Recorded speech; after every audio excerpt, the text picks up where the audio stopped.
બરોબર, આનો ઘણો બધો ઉપયોગ કરવો હોય તો થઈ શકે. આ છે ને આ 5 રૂપિયાનું તમારા અહીંયા ગામમાં મળતું હોય, જૂનાગઢે મળતું હોય. હવે તમારે નાનકડો પંખો બનાવવો હોય તો તમારી પાસે જૂની રમકડાની મોટર હોય, બરોબર, એના છેડા મોટા ભાઈ બહેનને કહેવાય કે અહીંયા મને બે છેડા જોઈન્ટ કરી દે, એટલે એ છેડા જોઈન્ટ કરી દે. હવે આવડો નાનકડો પંખો લઈ આ પંખાને તમે અહીંયા જોઈન્ટ કરી શકો, બરોબર. આ પંખો જોઈન્ટ થઈ ગયો, બરોબર. હવે અહીંયા આ સેલ હોય ને, સેલ, આ મોટર છે એ જરાક મોટી છે, એટલે એક સેલ થી ચાલુ થતી નથી, એટલે બે સેલ ને જોઈન્ટ કરીને આપણે એનું કામ કર્યું છે. આનાથી નાની મોટર હોય તો એક સેલ થી ચાલુ થઈ જાય, બરોબર. આમાં સાઈઝ આવે નાની મોટર, હાવ નાની મોટર, એટલે આ મોટરને આપણે અહીંથી આપણે ચાલુ કરીએ બે સેલ થી. રેડી? તો આ પંખો ચાલુ થઈ ગયો. સમજાયું? શું થઈ ગયું? પંખો ચાલુ થઈ ગયો.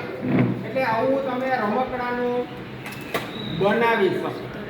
ઉપરાંત હજી તમારે આમાં કઈ નવીન શીખવું હોય ને તો આ પંખાની જગ્યાએ, આ પંખો છે ને, આ પંખાની જગ્યાએ તમે બ્લેડ ફિટ કરી શકો, બરાબર. જો બ્લેડ તમારે ના કરે, આ પ્રયોગ છે ને તમારે ના કરે, પણ મોટા છોકરા કરે ને, કારણ કે બ્લેડ છે તમને લાગી જવાનું શીખી જાય.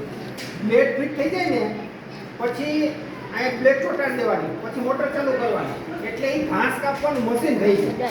પછી તમે આમ ફેરવો ને એટલે ઘાસના જે ઊભું ઊભું હોય ને એ કપાતું જાય, ઘાસ કપાતું જાય. સમજાણું? પછી આમાં કેટલું બધું બનાવી શકાય. અહીંયા તમે પોતું ફિટ કરજો ને, પોતું આપણે ઓલું રબરનું પંચ હોય ને, પંચ રબરનું, એ રબરનું પંચ આપણે સીડી કે એની અંદર ચોટાડી દેવાય. ચોટાડી પછી અહીંયા બીજું ફેવિકોલથી કે ફેવિકિકથી ચોટાડી અને તમે પોતું પણ બનાવી શકો, તો આમ પોતું થતું જાય, બરોબર. એક જ મોટર હોય તમારી આગળ તો ઘણા બધા પ્રકારના સાધનો બની શકે ને. હવે મને કોઈ કહેશે કે આમાંથી કઈ નવીન બીજું કઈ બનાવવું હોય તો તમે મોટા પણ જો એક પંખો બનાવ્યો, બરાબર, પછી બ્લેડ ચોટાડીને ઘાસ કાપવાનું મશીન બનાવ્યું, પછી પંચ ચોટાડીને બોર્ડ સાફ કરવાનું બનાવ્યું, બરાબર. હવે કઈ બને? શું આઈડિયા આવે તમને? કયો છે મને, તમને શું આઈડિયા આવે? મેં આના ઉપરથી વિજ્ઞાન મેળાની અંદર ડ્રીલ બનાવી છે. ડ્રીલ એટલે બોર કરવાની ડ્રીલ આવે ને, એવી ડ્રીલ બનાવી. અહીંયા બોલપેન ફિટ કરી દેવાની. અહીંયા શું ફિટ કરવાનું? બોલપેન અને આપણે ઓલો પેન્સિલની અણી કાઢવાનો હંચો હોય ને, પેન્સિલની અણી કાઢવાના હંચાને બેયને એનું પાનું હોય ને, હંચો તોડી નાખવાનો, પાનું લઈ જવાનું, પાનાને બેયને આમ ચોટાડી દેવાનું, બરોબર. પછી એના ઉપર બોલપેનનો પટ ફિટ કરી દેવાનો. પછી એને તમે આમાં ફિટ કરો ને તો તમારે એ રેતીની અંદર ખાડો કરતો જાય, રેતી ઉડાડી દે, બરોબર. એટલે એક જ મોટરથી કેટલી બધી વસ્તુ આપણે નવીન બનાવવું હોય તો ભાઈ માલ પહેલા શું બનાવ્યું હતું? પંખો, બરોબર. હવે આવડી ગયું પંખો બનાવતા. બીજું શું બનાવ્યું હતું? બ્લેડનો ઉપયોગ શેમાં કર્યો હતો? ઘાસ કાપવાનું મશીન બનાવવું હોય તો અહીંયા બ્લેડ ચોટાડીને થઈ શકે. ત્રીજું શું કર્યું હતું? પોતું.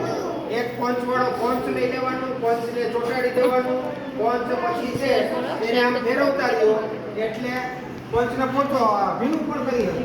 તો ભીનું કરી અને આમ ચોટાડી દો તો બોર્ડ સાફ કરવાનું મશીન બની જાય. પછી શું બનાવ્યું હતું?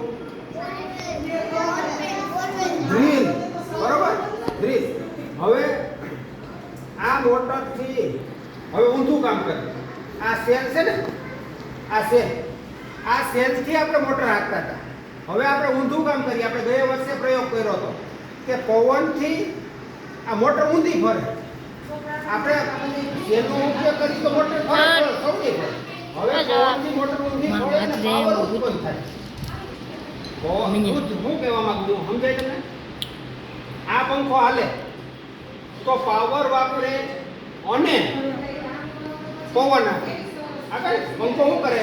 પવન વાપરે છે ને, પાવર ને વાપરે ને, અને આપે શું આપણને? પવન આપે. ઊંધું કામ કરવાનું. પવનને વાપરે અને પાવર આપે. ઈ પણ આની અંદરથી થઈ જાય. બરોબર? હવે આ સેલ આ ફ્યુઝ હાલો તો બંધ કરો. કર દો બંધ. હાલો